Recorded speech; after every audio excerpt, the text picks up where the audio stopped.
没过。我等了整整6个月，但结果是没通过。那我这6个月是白等了吗？白白浪费了这6个月的时间吗？是不是因为我刚刚打开前没有先去跟神明拜拜？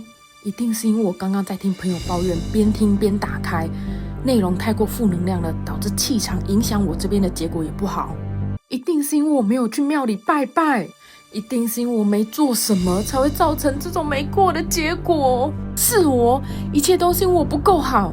我之前不应该要求换早班的，老板因此而觉得我忤逆他而 fire 我，是我不对，我应该要乖乖当个听话的员工的。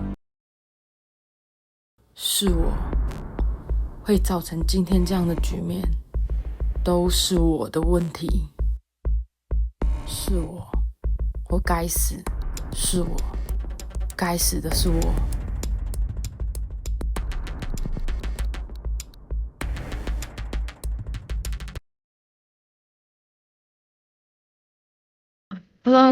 我申请的开放工作签证没有过，我完蛋了，一切都完蛋了。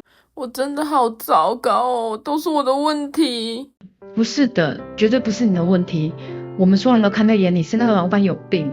你仔细看，你申请不通过的原因，是因为你申请的这一类开放工作签证，需要人工遭遇到被殴打、性暴力、监禁、没收护照或威胁员工这么严重的情况才会核发开放工作签证。你想想跟你一起工作过的同事们，他们都说你是一个很认真的员工，不是吗？有的时候甚至太努力到薪水不符合你的付出，所以是那个混蛋老板的问题。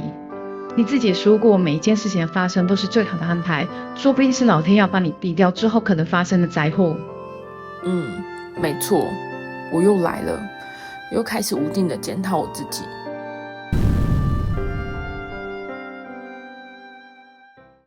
谢谢你，我冷静多了。刚刚我的焦虑发作，事情已经发生成定局了，我也哭过了，宣泄情绪过了，是该来想下一步了。谢谢你，我好多了。我的雅思成绩，我要走的申请 PR 的通道，这个成绩连门槛都不到。如果要申请 PR， 我势必要再考一次雅思。那现在念英文对我而言就是第一顺位。现在的存款因为之前工作有存了一些，生活一阵子还够。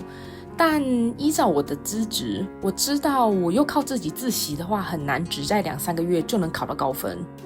重点是我要先离开家，家里太舒服太安逸了，我这个人没有什么很强烈的意志力。之前看的《原子习惯力》这本书有写到，要将环境打造成不需要用到太多意志力，就会去做该做的事情。我需要这样一个环境，不然再去之前打工换宿过的地方，一来省住宿费，二来那里的环境不至于太安逸到我会一直在床上滚。好烦啊。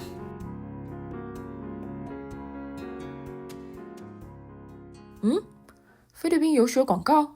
我记得我之前申请加拿大度假打工，等了很久还没有消息，以为没有抽中的时候，有想说要去菲律宾学英文。那个时候还调查做了一些功课，结果因为疫情爆发也没有办法去了。后来疫情趋缓之后，我也很幸运的抽中了加拿大度假打工签证，那时候就出发去了加拿大，到现在回到了台湾。结果在加拿大待了快2年的时间，因为太害怕了，太没有自信了，都只敢找会讲中文的雇主，同事们也都在讲中文，英文根本就没有进步。结果到现在回到台湾了，还得去花钱再学英文。哎呀，都已经过去了，要把握现在才是。我要把英文练好，去欧美人公司工作。当初决定去加拿大打工度假，就是因为想要公平一点的职场环境。虽然去一趟菲律宾游学是一笔不小的数目，但其实我没有上过雅思补习班，全部都是靠自学考到现在这样的成绩。那我现在卡住了，确实是需要有人指导。而且菲律宾游学的雅思班是斯巴达模式，一整天都要关在学校里面念书，正是我所需要的环境。菲律宾游学只能透过代办，先来找找代办吧，会更帮助自己做决定。